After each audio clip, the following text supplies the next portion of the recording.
Tapi kalau kita ngaji juga ada lagi namanya syahidul akhirah. Syahidul akhirah itu bagaimana? Mereka yang matinya bukan di medan perang, bukan di medan tempur, tapi mereka di dunia biasa tetap jenazahnya dimandiin, dikafanin, disolatin, dikuburin seperti umumnya jenazah. Tapi di akhirat mereka mendapatkan derajat syahid. Di umat Nabi Muhammad ada banyak jenis syuhadaul akhirah. Di antaranya man qutila zulman, orang yang dibunuh dalam keadaan terzalimi, saudara. Qutila bighairi haq, dibunuh bukan dengan cara yang benar. Darahnya dilindungi, darahnya tidak dihalalkan, tapi dia dibunuh secara biadab, secara zalim. Itu namanya syahidul akhirah. Ada seorang raja yang namanya Dikianus. Nama rajanya Dikianus. Nama negerinya Tortus. Dikianus ini raja zalim, musyrik. Bahkan saking zalim dan musyriknya dia, saudara, itu semua penduduknya diwajibkan untuk musyrik, saudara. Jadi bukan lagi zalim, sampai penduduknya diwajibkan musyrik. Kalau sampai ada penduduknya yang nggak musyrik, yang nggak nyembah berhala, kalau sampai ada penduduknya yang beriman, ketahuan, dipanggil, kalau nggak mau dibunuh, saudara. Subhanallah. Ada sekelompok pemuda, ada beda pendapat berapa jumlahnya. Menurut Al-Imam Ibnu Abbas, sab'atun wa thaminuhum kalbuhum. Jumlah mereka ada 7 orang. Yang ke-8 adalah anjingnya, anjing ashabul kahfi. 7 orang pemuda ini, Dikianus raja dapat kabar. Ini 7 orang pemuda nggak mau syirik. Dia tetap beriman kepada Allah Subhanahu wa taala. Akhirnya apa yang terjadi? Kata Dikianus, panggil itu pemuda, suruh ngadap saya. Akhirnya dipanggil di pemuda, dibawa ke depan raja zalim kafir ini, saudara. Itu raja perintahkan ini pemuda-pemuda untuk kufur, murtad, keluar daripada Islam untuk menyekutukan Allah Subhanahu wa ta'ala. Apa yang terjadi, saudara? Begitu pemuda-pemuda ini, fityatun amanu bi rabbihim wa zidnahum huda wa rabatna ala qulubihim idh qamu faqalu rabbuna rabbus samawati wal ard lan nad'uwa min dunihi ilaha laqad qulna idzan syatata. Pemuda ini begitu dihadapkan di depan Raja Dikianus, dia tahu konsekuensinya. Andai kata ngaku beriman, akan dibunuh, akan dibantai. Apa yang terjadi, saudara? Begitu didirikan di depan Dikianus, disuruh murtad, disuruh kafir. Apa kata Allah? Warabatna ala qulubihim idh qamu faqalu rabbuna rabbus samawati wal ard lan nad'uwa min dunihi ilaha. Dia dengan gagahnya, dia berdiri di hadapan raja, dia tolak permintaan untuk murtad, dia tolak permintaan untuk kafir. Dia katakan apa? Rabbuna rabbus samawati wal ard lan nad'uwa min dunihi ilaha. Tuhan kami adalah Allah yang menciptakan langit dan bumi. Tidak akan kami menyekutukan Allah, hanya mau menyembah Allah. Kafir, kafir. Masya Allah. Akhirnya kata raja, ya udah, ini mungkin karena anak-anak muda, masih terlalu muda. Ya udah dah, kalau orang tua udah kita bunuh langsung. Tapi karena ini anak-anak muda, masih terlalu muda, biar kita kasih kesempatan dia buat berpikir sehari sampai besok. Kalau sampai besok dia nggak mau kufur, nggak mau murtad, kita bunuh anak-anak ini besok, saudara. Akhirnya apa yang terjadi? Itu anak dengan gagah berani, begitu diulur waktunya sampai besok, malam harinya mereka lari, saudara. Dikejar sama pasukan raja. Akhirnya mereka masuk ke dalam goa. Begitu di dalam goa, Allah bikin itu pasukan-pasukan takut untuk masuk goa.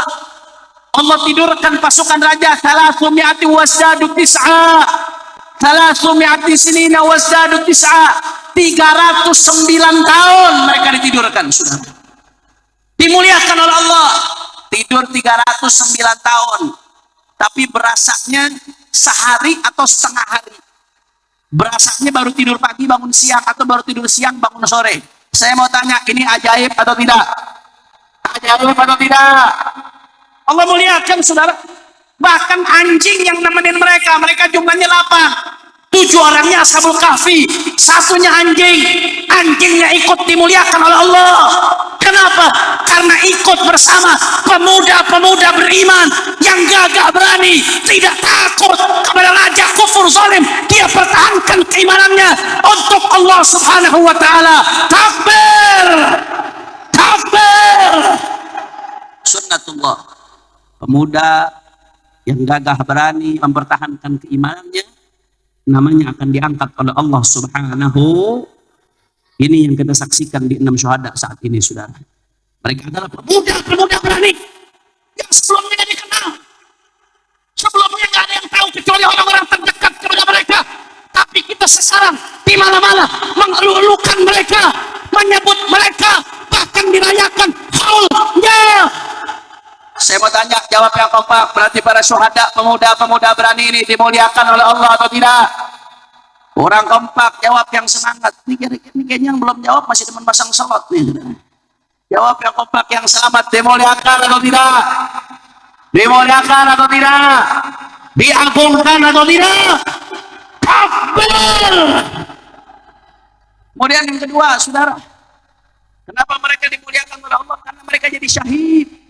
Jadi syahidul akhirah. Ada yang nanya sama saya, Habib, orang kan kalau syahid itu mati di medan perang, ini kok matinya di jalan tol KM50, kenapa disebut syahid, Habib? Iya, di dalam fikih syahid itu nggak hanya syahidud dunia wal akhirah, nggak hanya mati di medan perang. Kalau mati dipegang perang disebutnya syahidud dunia wal akhirah. Seperti kemarin tuh Yahya Sinwar, itu mati di medan perang, saudara. Dia disebut syahidud dunia wal akhirah. Di dunia hukumnya diperlakukan sebagai syahid, jenazahnya nggak dimandikan, langsung dikafani di pakaian yang dia pakai ketika perang, kemudian nggak disolatin lagi, langsung dikuburin. Itu namanya syahidud dunia. Dan syahidul akhirah, di akhirat dia mendapatkan derajat sebagai syahid. Alhamdulillah. Tapi kalau kita ngaji juga ada lagi namanya syahidul akhirah.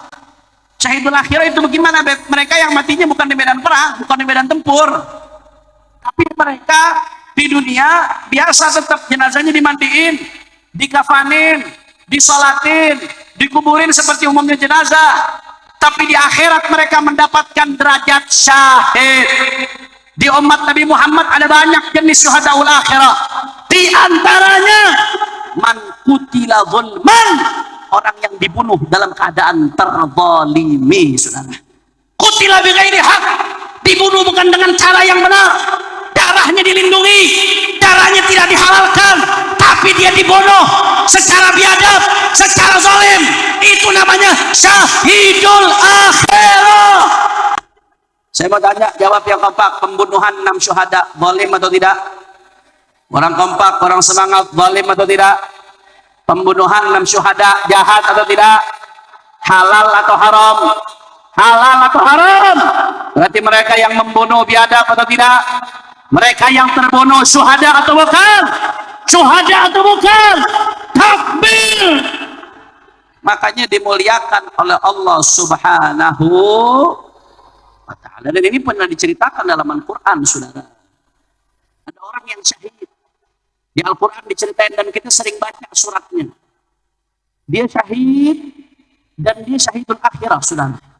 Derajat syahidnya nampak di akhirat, karena dia dibunuh bi ghairil haq, tanpa alasan yang dibenarkan syariat.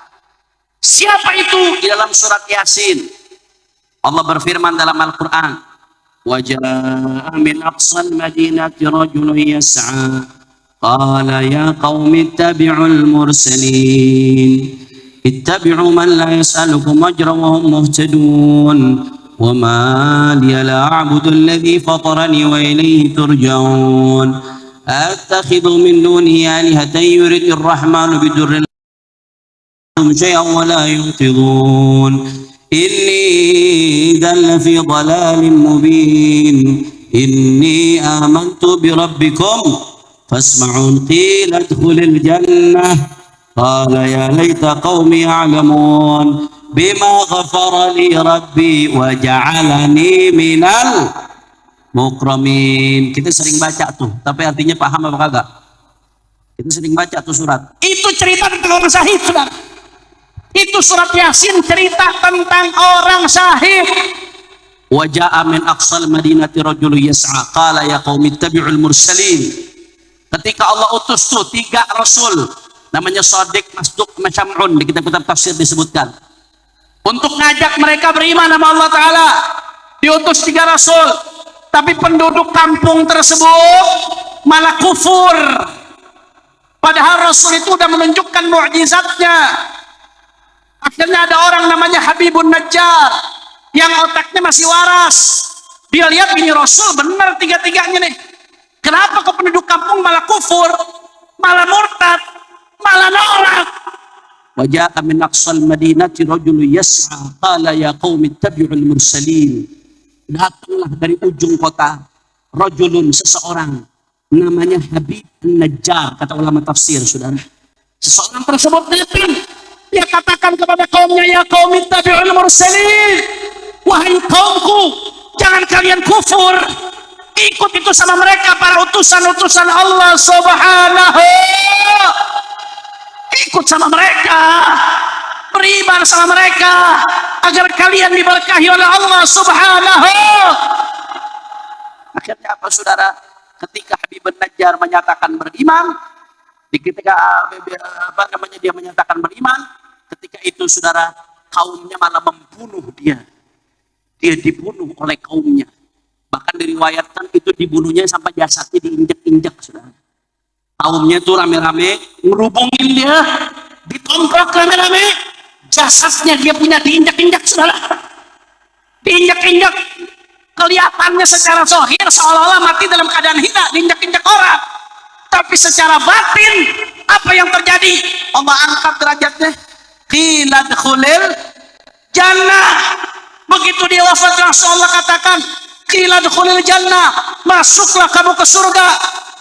Begitu dia masuk surga, udah mati nih, dia masih mengatakan, ya laita qaum ya'lamun. Dengan rahmatnya, kasih sayangnya, kesian andai kaumku mengetahui. Bima ghafara li rabbi wa ja'alna minal mukramin. Dengan apa Allah mengampuniku dan menjadikanku orang-orang yang terhormat. Udah mati nih, udah di alam barzakh, udah di alam akhirat. Ketika Allah muliakan, dia masih berangan-angan supaya kaumnya dimuliakan oleh Allah Subhanahu wa ta'ala. Sampai-sampai Imam Ibnu Abbas mengatakan apa? Nasaha qaumahu fi hayatihi wa nasaha qaumahu ba'da mamatihi. Itu Habib Najjar luar biasa. Dia nasihati kaumnya ketika dia masih hidup. Waktu masih hidup dia bilang sama kaumnya, ya qaumi ittabi'ul mursalin. Diajak kaumnya beriman sama Allah. Tapi nggak hanya itu, setelah mati pun, setelah masuk surga pun, dia masih berangan-angan kaumnya beriman sama Allah Subhanahu wa ta'ala. Dia mati dalam keadaan terzalimi, lagi dakwah, lagi ngajak orang ke jalan Allah, hingga matinya mati syahid. Apa yang terjadi? Dimuliakan oleh Allah Subhanahu